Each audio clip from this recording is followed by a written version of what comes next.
Rihanna une montre en tour de cou pour le premier défilé Louis Vuitton de Pharrell Williams va-t-elle lancer, ou relancer, une tendance? Sur le Pont-Neuf, à Paris. Rihanna portait un étonnant bijou horloger signé Jacob & Co. C'était sans aucun doute l'événement mode à ne pas rater, le défilé de tous les records, devant plus de 1800 invités. Au pied de la Samaritaine et du siège de Louis Vuitton, sur un pont neuf fermé pour l'occasion, Pharrell Williams présentait son premier défilé homme pour la marque au monogramme.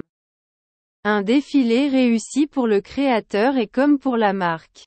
Juste avant, il s'était d'ailleurs confié en exclusivité au Figaro sur ses envies et ses inspirations.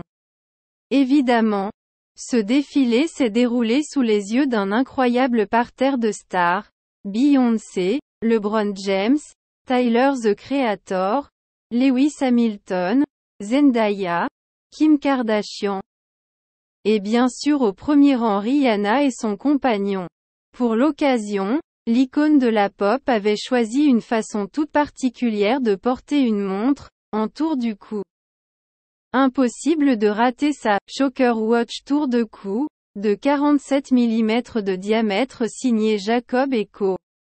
Une brillante flying tourbillon de 30 carats, sertie de 338 diamants blancs taille baguette. Et d'une valeur de plus de 600 000 €. Le bracelet de ce garde-temps a pour l'occasion été fabriqué sur mesure en cuir de veau, avec un motif en alligator. Souple au porté et confortable au contact de la peau, porter sa montre autour du cou. De quoi lancer une tendance. Tant les choix de la star en termes de style sont largement suivis par ses fans. Le nouveau visage de la campagne publicitaire de Louis Vuitton s'était récemment fait remarquer tant par le choix d'afficher son ventre arrondi en toute liberté que par la Rolex King Midas Vintage qu'elle portait au poignet. Cette fois, c'est encore une fois à un vieil ami, Jacob Arabo, qu'elle a confié son choix horloger du jour, assise au premier rang du défilé Louis Vuitton, à Paris, le 20 juin au soir. Paradoxalement, en faisant ce choix d'une montre portée en tour de cou, la star remonte en fait aux origines même de la montre, à porter. En effet, avant de s'inviter au poignet et de se porter dans les poches et les goussets, les premières montres se portaient notamment autour du cou. On peut en admirer des exemples datant du XVIe et XVIIe siècle dans les musées. À Londres comme à Genève. C'est aux alentours de 1550 que l'on a vu apparaître ces premières montres, Pomander, petits cylindres de métal sphérique abritant un mouvement donnant l'heure. Pour la première fois, l'heure s'échappait des horloges, du côté statique, pour devenir nomade et à porter avec soi. Pourquoi Pomander?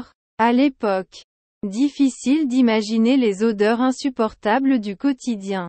Ces odeurs avaient amené, en Orient puis partout en Europe, à porter au poignet ou dans ses boutons des petits conteneurs de pommades aromatiques et de parfums.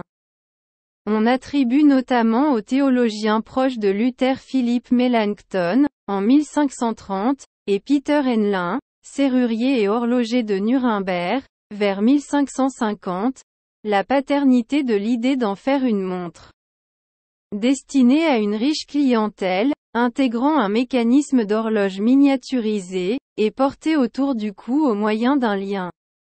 Une idée qui aura peu à peu donné naissance à tout ce que nous connaissons encore aujourd'hui. 7 siècles plus tard, Rihanna remettra-t-elle à elle seule l'idée à la mode?